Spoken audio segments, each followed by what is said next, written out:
Leo, this is for you. Reading mo to, Leo, today. At para to sa lahat na Leo. Sa mga nagsiselebrate ng kanilang kaarawan is happy birthday sa mga Leo. Na nagsiselebrate o magsiselebrate pa lang guys ng kanilang kaarawan. God bless sa inyo lahat guys. At more blessings. Simula sa inyong health at sa inyong pagdami ng ipon, pagdami ng mga kaibigan. At kung ano pang magagandang paparating sa inyo ay mangyari. In Jesus' name. Okay, Leo, para to sa inyo. Reading mo to ngayon. At August 4 ngayon, guys. Okay, August 4, 2025. Ito ang inyong message. Tignan natin ang mga message sa inyo. Para sa mga Leo na bibigyan ng mensahe today. Okay, guys. Infinite abundance is here. Abundance is pouring into your life. Okay? Ang ilan sa inyo ay mag-harvest o nag-harvest na. Something na may inaani. Literal, sa inyong mga, kung kayo nakabi ng lupain at kayo ay may mga tanim-tanim is kayo ay nag-harvest. At ang ilan sa inyo ay something na may inaani na galing sa inyong mga pinagsikapan. Sa buhay, ngayon nyo na tatanggap ang mga biyaya. Okay, sa mga Leo.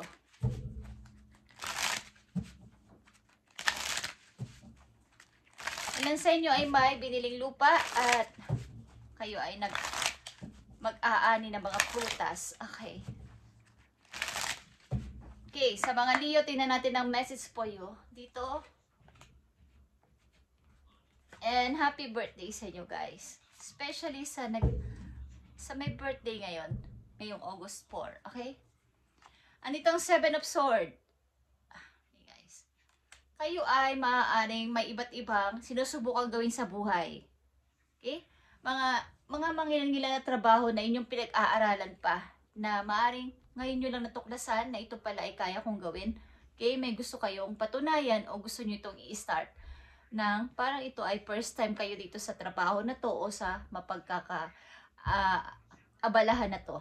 Okay, unang message sa inyo, Leo, is desert passage. Trust there's a divine plan. Okay, ito ay about sa inyong pagpunta sa ibang lugar maybe na hindi nyo inaasahan. Hindi nyo inaasahan na itong lugar na to palang inyong mapupuntahan. Ito ay sa malayong lugar. Sa mga Leo, mag-trust ka dahil ito ay naka-divine plan. Parang ito ay nakatadhana talagang puntahan mo o makapunta ka dito. Ito ay nakadadhana para sa iyo ang pumunta sa lugar na to. Okay, Leo?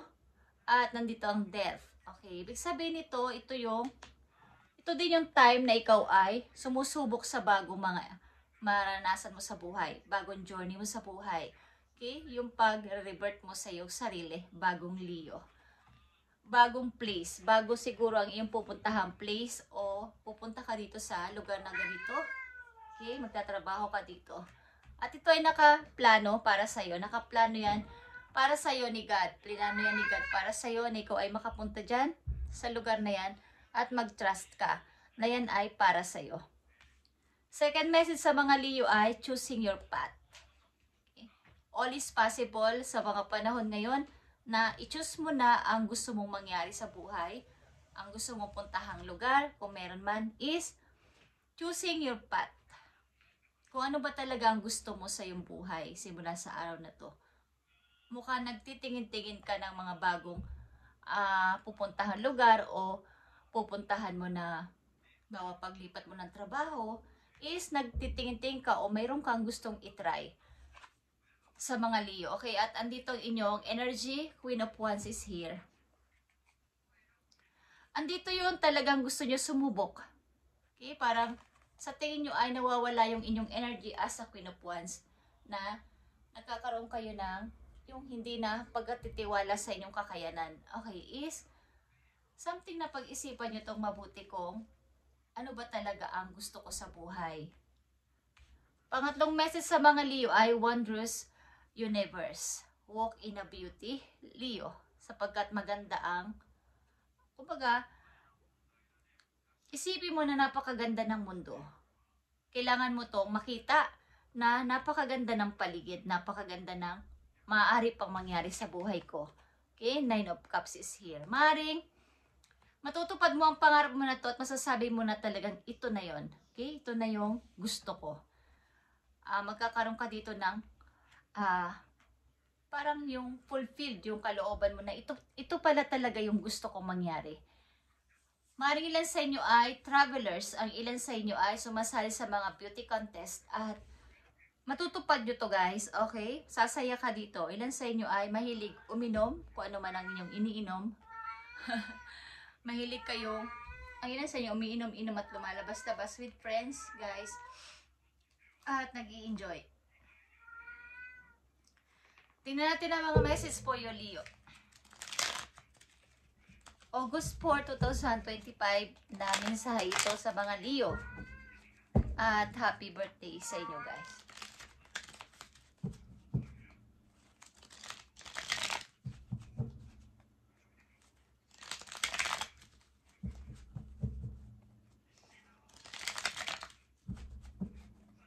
Marirealize mo dito na ito pala yung kaligayahan ko.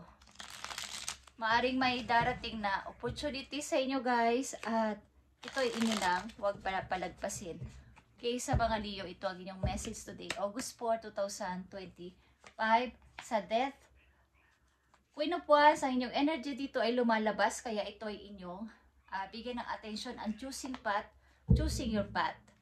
Okay guys, nakikita nyo ang Wheel of Fortune.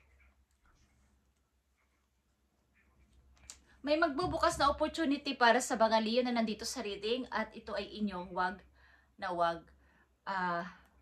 hindi i-accept. Ito ay the world. Okay? Malakas dito ang travel. Malakas dito ang pagta-travel ninyo guys. Yung pagpunta sa ibang lugar. Bukod dun sa inyong lugar na kinagisnan, ang ibig ko sabihin, yung paglalayag, pagta-travel. Okay. Is malakas dito. Ang ibig ko sabihin, yung pagsakay sa airplane sa malayong lugar guys. O sa barko. Okay, death is here. Nakikita nyo ang death. Okay. Six of Swords. Rebirth ito at pagtingin talaga sa sandaling pagtingin sa dati ninyong buhay at something na pagbabago para sa new journey na mga Leo na nandito. Ito ay divine plan para sa inyo ni God. Maaring ang mga Leo na nandito sa reading ay nakaplano o nakatakda na mga ibang lugar, guys. Okay. At aalis talaga kayo, guys. Queen of Wands is here. Nakita nyo ang Queen of Wands. Three of Swords and reverse. Kailangan nyo nang palayain ang sarili nyo dito. Kung kayo ay broken heart, hindi lang sa pag-ibig, na broke din kayo sa mga taong nakapalibot sa inyo. Maring kayo ay iniwan sa kawalan ng mga ito at walang-wala kayong mahinga ng tulong. Walang-walang tumutulong sa inyo o bibigay na suporta, emotional one, or sa money. Ito ay naka-reverse. Kailangan nyo na ditong ibalik ang inyong pagiging Queen of Wands na may strong personality at independent na person. Kaya andito ang choosing your path. All is possible sa ngayon guys. Ngayong August all is possible sa inyo kapag may dumating na opportunity huwag nyo na itong palagpasin. At 9 of Cups is here. Nakita nyo ang 9 of Cups. 4 of Pentacles. Pag dumating ang time na to na kayo ay nandito na sa tagumpay na to ay i-hold nyo tong mabuti guys. Huwag na kaagad kayong magbibigay ng kung ano-ano kaagad na parang kahit yung inyong privacy, ang inyong mga alam sa buhay na alam ninyo na makukuha ng ibang tao sa inyo if ever na inyong i-share or sabihin sa kanila ay huwag nyo munang i-share. Okay? Matuto kayo magtago na inyong mga lihim guys at huwag nyo ipagsasabi. Lalo na sa mga kakilala ninyo.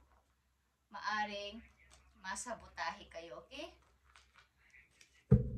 So pag dumating na itong pagtatagumpay nyo na to sa buhay, ay matuto na kayo magtabi, lalo na sa pera. Huwag na wag kayong hindi magtatabi ng para sa inyo, para pag kayo naman ang nawalan, meron kayong madudupot.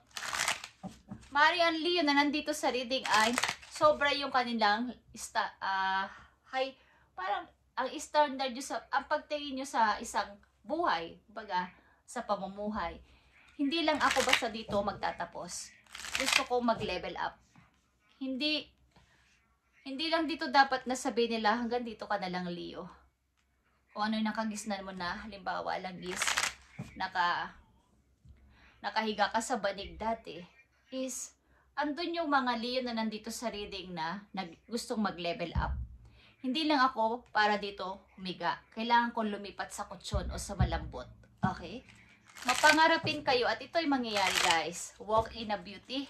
Leo, karami sa mga Leo nandito ay magaganda ang mukha at may mga malalakas ang dating sa mga tao at magaling makahatak na swerte o ng mga oportunidad. Okay, Leo? Tingnan natin ang dapat ninyong tandaan at ingatan o mensahe. Tingnan natin. Nandito ang Four of Swords.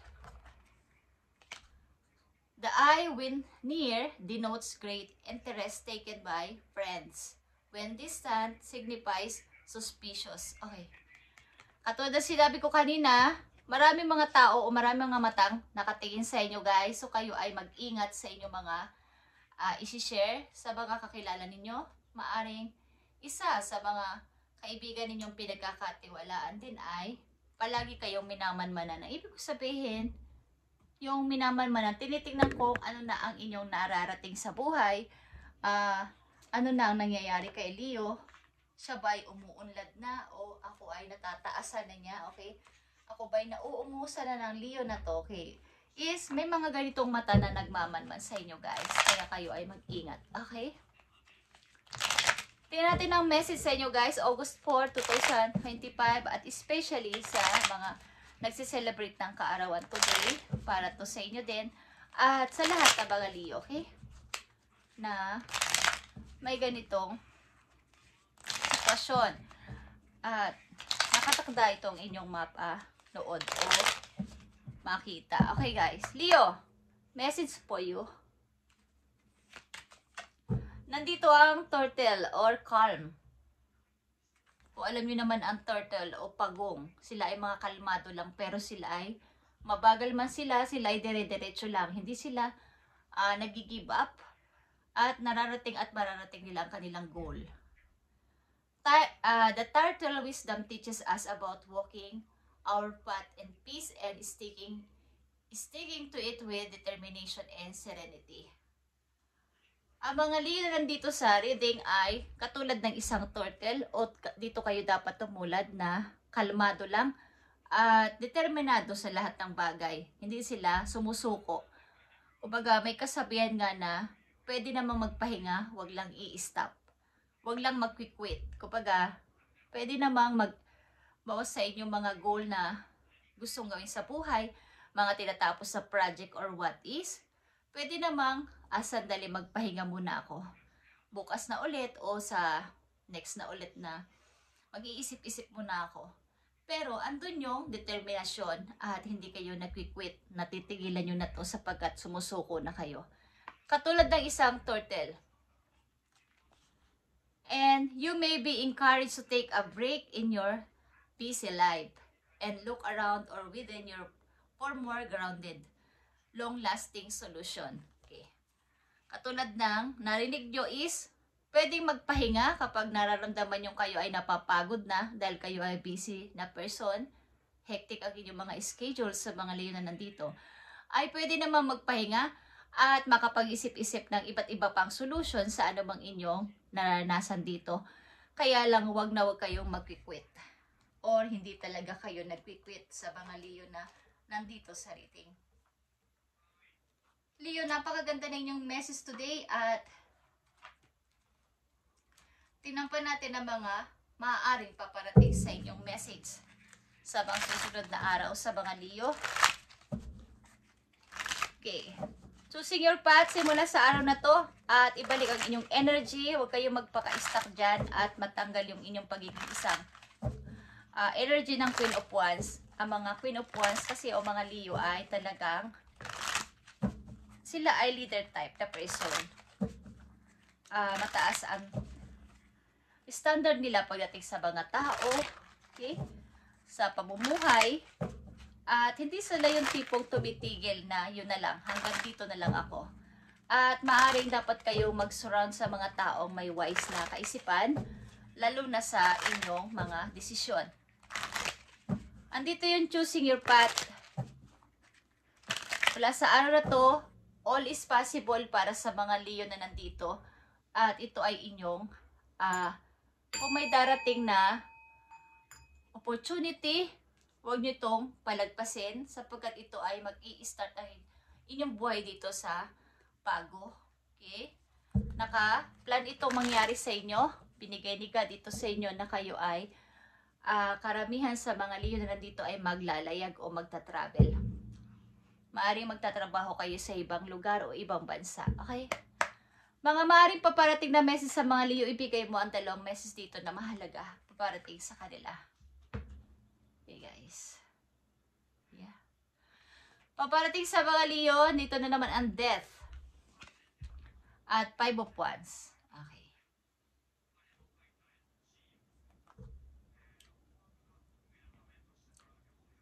Ito yung pagtatapos ng pakikipag sama. Bawa, may mga kamag-anak kayo, mga taong involved sa buhay ninyo sa kasalukuyan na nakikipag-competition sa inyo o nakikipag-rival sa inyo. Maaaring ito ay inyo na tatapusin at sisimulan na silang iwasan para wala na. Talaga ito na ako, bagong Leo na ako simula sa ngayon. Wala na akong pakialam sa inyo kung kayo ay gusto nyo akong ibagsak o gusto nyo akong wag ditong kumbaga ayaw nyo makipag-teamwork sa akin. Lalo sa mga kamag-anak ninyo is ito na yung time na iniisip nyo na ibaon na to sa limot at magsimula ng bago para sa sarili. Okay? At ang ilan sa inyo ay maybe may mga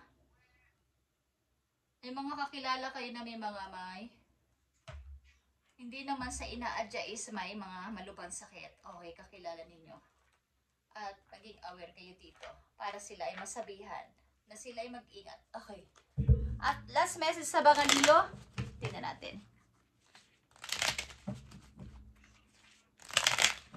Kumbaga may gusto ditong maabot din ang inyong gustong mga nakukuha sa buhay. May gustong gumaya ng inyong mga strategy. Para sa mga Leo ito, happy birthday sa inyo guys. Okay, nandito ang dolphin. Guys, Leo, dolphin is the gentle nature of the dolphin. Reminds you look for the good in everyone and strive to bring peace to your life and those around you. Trust your instinct, Leo, and intuition rather than overthinking things. Okay. Sa panahon ngayon, maaari sa kasalukuyan ninyo, sa kasalukuyan ninyo maaaring dapat yung pairalin ang peace of, pagkaroon ng peace. Katulad sabi ko, maraming mga taong gusto makipag-compete sa inyo.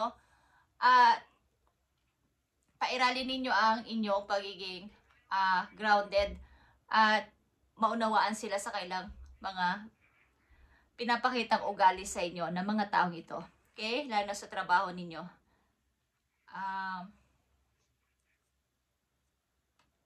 Mag-trust ka sa iyong instinct o sa iyong intuition simula sa araw na to, Leo, at huwag yung mag-o-overthinking ka sa mga bagay na iyong naranasan ngayon. Kailangan sa iyo mismo na kutob at sa mga kaba mo at sa mga naiisip mo, doon ka magtiwala, hindi sa maaring baka ganito, baka ganyan o maaring ganyan. Hindi dapat ganun, okay? Leo, ito ang inyong message today, August 4, 2025 at happy birthday sa mga Leo na nagsiselebrate ngayon ng kailang birthday at sa mga susunod pang araw para sa inyo guys. Thank you and God bless, Leo.